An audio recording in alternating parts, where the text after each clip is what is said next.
여러분 요새 이재명이 많이 급한 모양이에요. 국무회의장에서도 그렇지만 국무회의가 없는 날까지 정말 오만 혼탁한 기사로 나라를 어지럽히고 있습니다. 정말 국가 자체를 그 입으로 쑥대밭을 만들고 있다, 이런 생각이 드는데요. 우리가 이 보안수사권 폐지라고 하는 쟁점이 담긴 형사소송법 개정안에 대해서 기어이 민주당이 보안수사권 전면 폐지를 포함한 개정안을 국회에서 통과를 시켜서 많은 분들이 분개를 하고 규탄을 하고 있습니다. 심지어 허지웅 같은 대표적인 좌파 평론가들도 자괴감을 호소를 하면서 이거 이재명이 공포하면은 나 이재명 지지 철회한다라고까지 이야기를 했어요. 한동훈 씨가 바로 눈앞에서 펼쳐진 이 돌려차기 발언 못 들었다라고 이야기를 하는 정광재 대변인처럼 이재명 대통령 본인도 본인이 국무회의장에서 의결한 법안에 대해서 본인이 못 봤습니까? 정말 상상을 초월하는 이 이재명의 문법인데요. 본인이 바로 화요일 오전 국무회의장에서 비공개 전환한 직후에 화요일 오전에 의결한 형사소송법 개정안에 대해서 본인이 어제 오후에, 참 황당하죠. 나 형소법 내용 모른다, 본 적이 없다, 이렇게 이야기를 합니다. 정말 역대급 유체이탈이죠. 장덕 대표의 표현으로 정말 정신세계가 궁금합니다. 대체 평소에 뭘 보고 무슨 생각을 하면 본인이 어제 의결을 해놓고 본 적이 없다라고 이야기를 합니까? 이 법안 하나 때문에 지금 온 나라가 1년 내내 시끄러운데 본인 지금 죄지우기 하나 때문에 온 국민이 지금 법치사회 파탄 속에서 지금 누더기 법치주의 사회에서 피해자가 되게 생겼는데 나는 못 봤다라는 이야기를 합니까? 본인이 개딸들 눈치 때문에 통과는 시켜놨는데 막상 나중에 문제가 생기면 서명은 내가 했지만 본 적은 없다, 뭐 그렇게 이야기를 하려고 지금 알리바이 만드는 건가요? 본인이 불법 대북 송금했을 때 이화영 씨 이미 유죄 확정 판결 받았죠.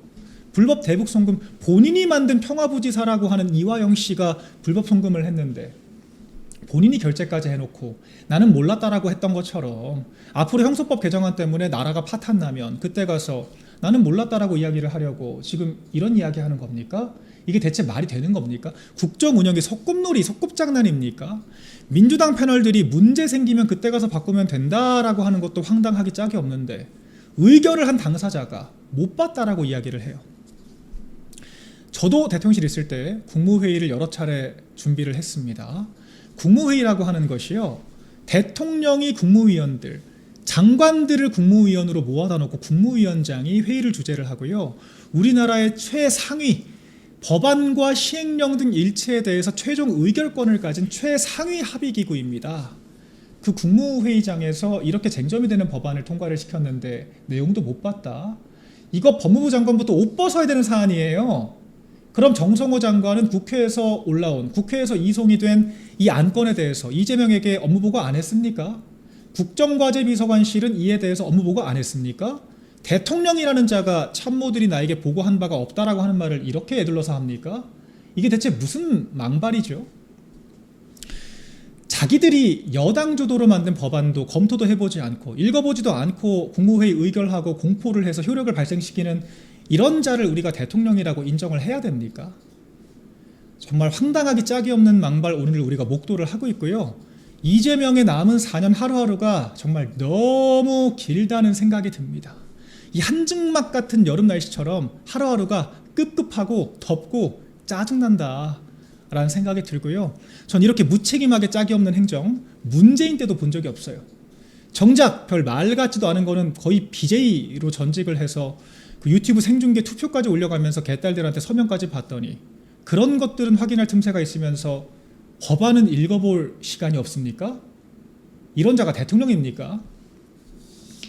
정말 황당하다는 생각이 들고요. 이 이재명에 대해서요, 지금 민주당에서도요 거의 동네북화가 됐어요.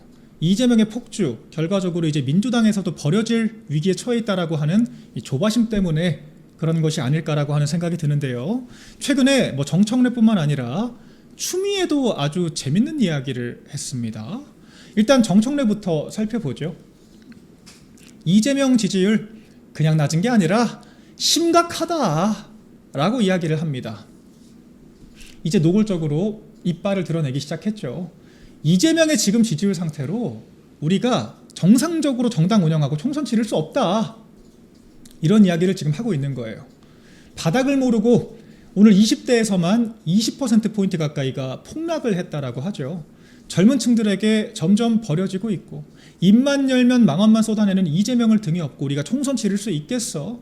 라고 하는 이야기를 슬슬 하기 시작한 겁니다. 실제로 지금 민주당의 주요 플레이어들, 특히 구친노 그룹으로 평가를 받는, 그러니까 정확히는 친명 그룹들 외, 뉴이재명들 외 민주당의 이제 주류 당원 그룹들은요 이미 이재명과 헤어질 결심을 한 것으로 생각이 돼요. 이와 같은 격정적인 반응들이 모든 스피커들과 당원 커뮤니티들에서 성토가 이어지고 있다라고 하는 점 저희도 여러 차례 짚어드렸고요. 이 추미애가 이재명을 또 제대로 한번 매겼습니다. 이 우리나라의 최초의 여성 광역단체장이 이 추미애 같은 사람이 됐다라고 하는 것 자체가 참 국가적인 비극인데요. 그와 전혀 별개로 추미애가 이 경기도지사가 되면서 굉장히 또 유의미한 이야기를 하나 내놓았어요. 경기도가 재정이 비상 상태다, 파탄 상태다, 뭐 애기들 밥값 줄 돈도 없다. 그렇게 이야기를 했습니다. 애기들 밥값 줄 돈도 없다. 그런데 지금 경기도 누가 지금까지 도정 이끌었습니까? 그러니까 이거는 둘 중에 하나죠. 이재명처럼 나 형소법 개정안을 읽어본 적 없다, 유체이탈을 했거나, 아니면 경기도정을 이끌어왔던 과거 민주당 출신의 경기도지사들을 저격을 했거나, 누구를 저격을 했을지 저희가 한번 그래프를 통해서 좀 알아보겠습니다. 일단 이재명이 경제 전문가라고 하는 게 얼마나 허무맹랑한 소리인지 이거 아마 지난 대선 때도 많은 분들이 기억을 하실 거예요. 이재명이 경기도지사 도정을 시작한 것이 2019년경이거든요. 참 놀랍습니다. 그 이전에 국민의힘의 경기도지사가 도정을 이끌 때는 5% 내외의 폭풍 성장을 했던 경기도가 갑자기 이재명이 들어오고 나니까 거의 뭐 제로포인트 성장으로까지 곤두박질을 쳐요. 원인이 뭐였을까요? 2020년부터 코로나가 창궐을 했던 것은 맞죠. 근데 경기도는 2019년부터 코로나가 먼저 왔습니까? 왜 2019년부터 성장률이 3분의 1순으로 뚝 떨어지나요? 이건 박수영 의원실에서 공표를 했던 자료죠. 경제 전문가 이재명이 얼마나 경제를 훌륭하게 이끌었는지 우리가 통계로 확인을 할 수가 있다라고 하는 건데, 나아가서 이번에 추미애 경기도지사가 이야기를 했던 경기도가 정말 빚더미에 앉아서 파산 직전이라고 하는 이 디테일을 보면요, 이재명이 얼마나 도정을 끔찍하게 이끌었는지가 적나라하게 드러납니다. 정확히는 이재명 도정의 8년 후, 지금 추미애가 8년 전 이재명의 도정을 지적을 하고 있는 것처럼 지금 이재명이 이끌고 있는 대한민국의 8년 후가 딱 현재 경기도처럼 되지 않을까, 정말 끔찍한 생각이 들지 않을 수가 없는데요. 자, 현재 경기도 재정 비상 상황에 대해서 제가 숫자로 좀 정리를 해드리겠습니다. 경기도가 공식 결산에서 밝힌 현재 부채가 무려 5조 원입니다. 이재명이 그 안철수 의원의 표현으로 고려장 세제, 어르신들에게 장기 특별 공제들 혜택을 상한선을 만들어서 오히려 이사도 못 가게, 사지도 팔지도 못하게 만들어 놓은 이런 망국적인 세제 개편안으로 추가적으로 확보할 수 있는 세수가 약 3조 원이라고 하는데, 현재 경기도의 부채가 지금 중앙정부에서 추가 세수로 얻겠다라고 하는, 초과 세수로 얻겠다라고 하는 3조보다도 더 많은 5조의 현재 부채가 있다라고 하고요. 여기에 기금에서 끌어다 쓴 돈과 아직 갚지 않은 이자까지 모두 합치면 무려 7조 원의 빚더미에 경기도가 앉아 있다라고 합니다. 이 빚이 언제 늘어났냐? 저희가 아까 이재명이 2019년부터 경기도정 시작을 해서 말아먹었다라고 그래프를 보여드렸죠. 2020년에 늘어난 경기도정의 부채 1조 7,693억 원, 0.3%로 거의 마이너스 성장 직전까지 갔던 경기도정에서 부채는 2조 가까이가 늘었고요. 2021년에는 그보다도 훨씬 더 큰 규모로 2조 9,112억 원이 늘었습니다.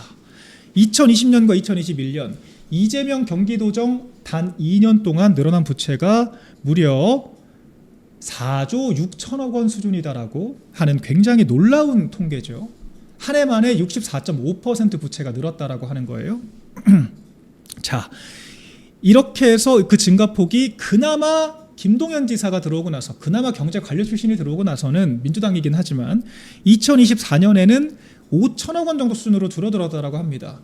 얼마나 이재명 경기도가 이 재정을 방만하게 운영을 했는지 온갖 무슨 재정 지원 산업들, 무슨 상품권 지원 산업들, 뭐 지원금이 어쩌고 뭐 보험 지원을 해주고 기본소득 실험을 하니 어쩌니 그런 이야기를 하면서 이 뿌려왔던 돈이라고 하는 게 이렇게 막대한 금액이었다라고 하는 거예요.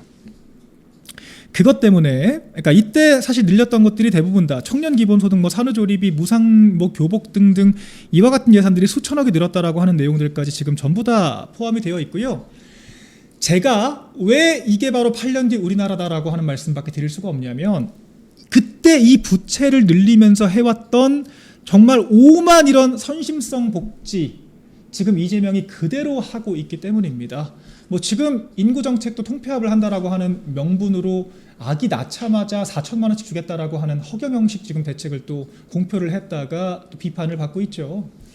그러니까 집값이란 집값은 세금이란 세금은 쭉쭉 다 올려놓고 선심 쓰듯이 추석 앞두고 3차 민생지원금 뿌리겠다 이야기를 하고 아기 나오면은 목돈 수천만 원 주겠다라고 이야기를 하고 책임 못 질 이야기들 하면서 국가재정을 파탄에 이르게 만들고 있습니다.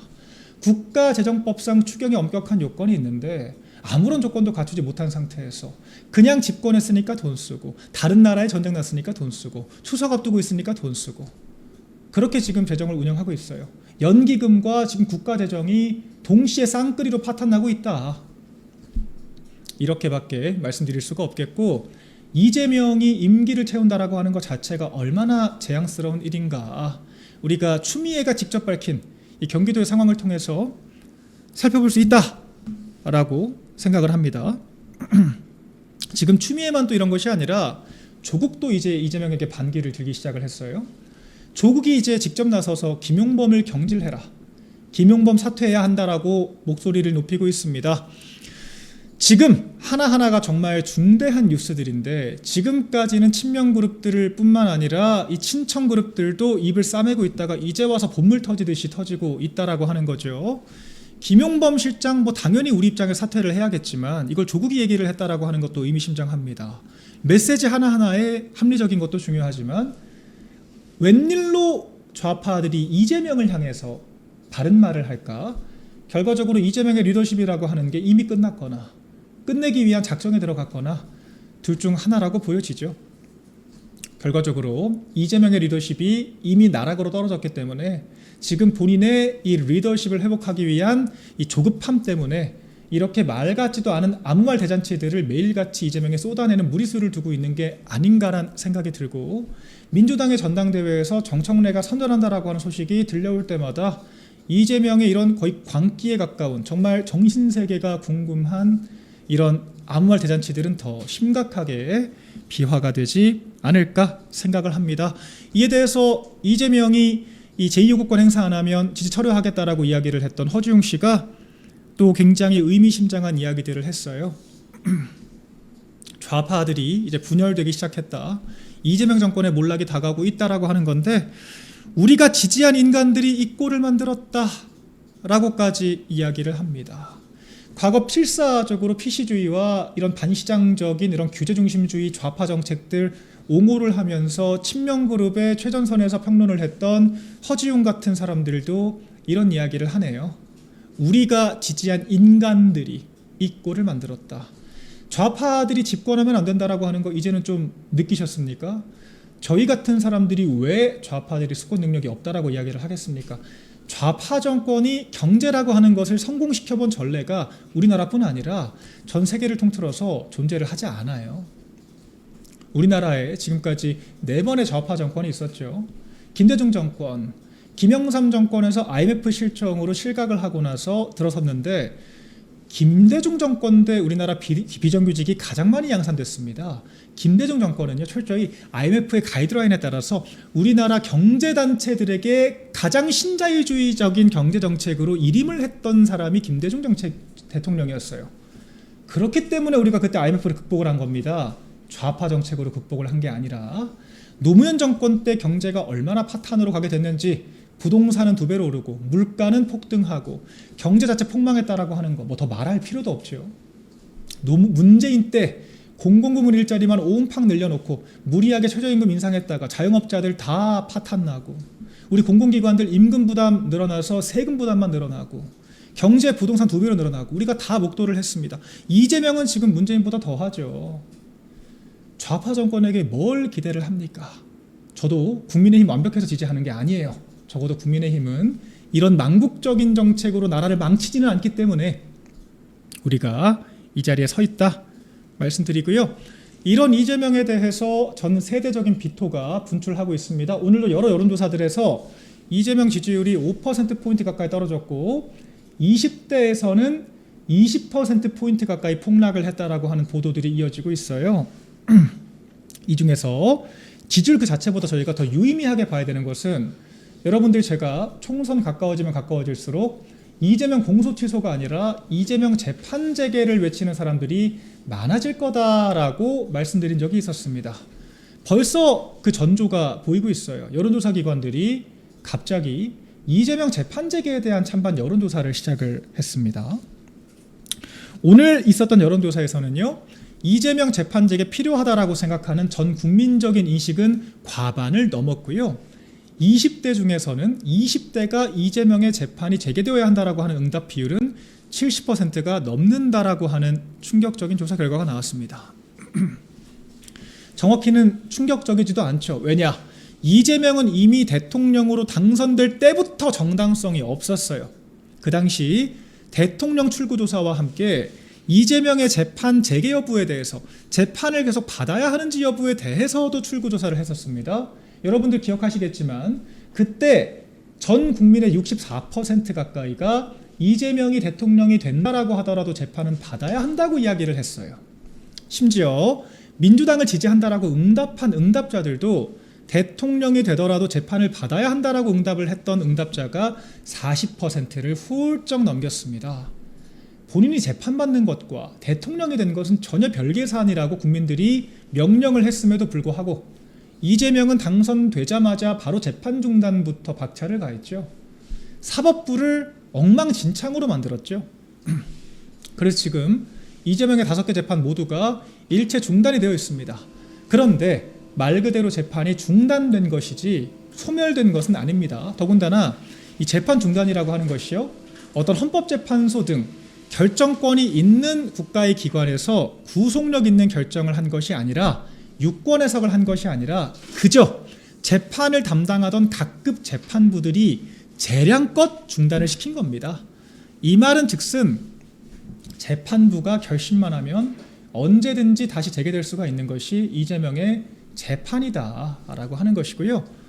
이에 대해서 필요 충분 조건이 있죠. 필요 조건은 국민의힘의 총선 승리입니다.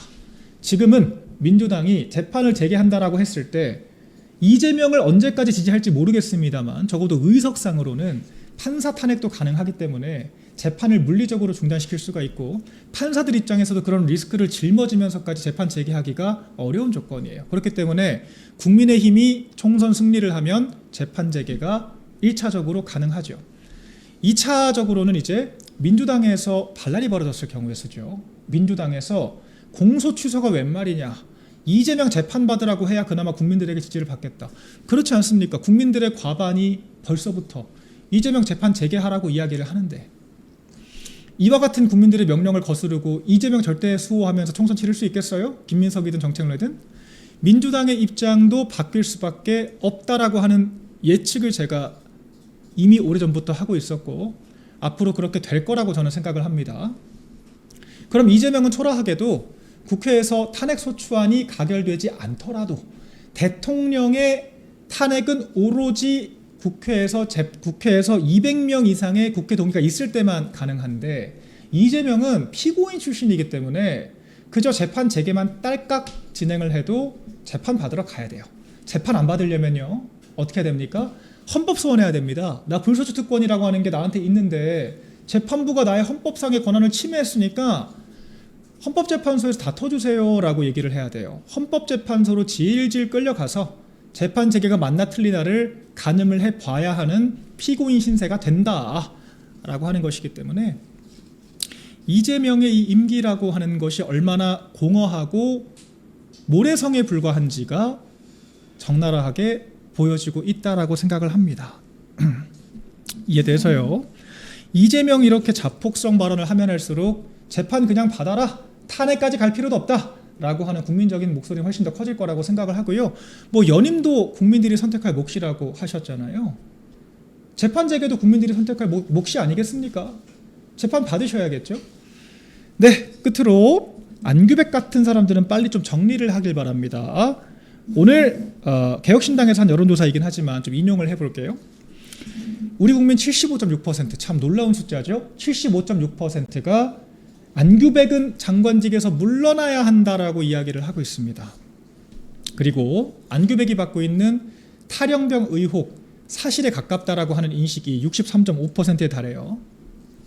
나가야 됩니다. 그리고 이재명은요, 안규백 장관 탈영병 출신인 거를 알면서도, 몰라서도 문제예요. 인사검증을 안 했다는 거니까. 알면서도 임명을 했다라고 한다면 이거야말로 정말 여적죄에 해당한다라고 저는 생각을 합니다. 그렇지 않습니까? 방위병 출신인 것도 모자라서 탈영까지 저지른 자를 국방부 장관으로 앉혀서 최전방에서 3단봉뿐만 아니라 총탄도 없는 총을 들고 초속 근무를 서게 하고 경계를 서게 하고 우리 아군 미군 드론을 향해서 포격을 할 위기까지 놓이게 만든 이런 안보 파탄 상황에 대해서 이재명이 인사권자로서 총체적으로 책임을 져야 한다라고 하는 이야기 분명하게 드리겠습니다.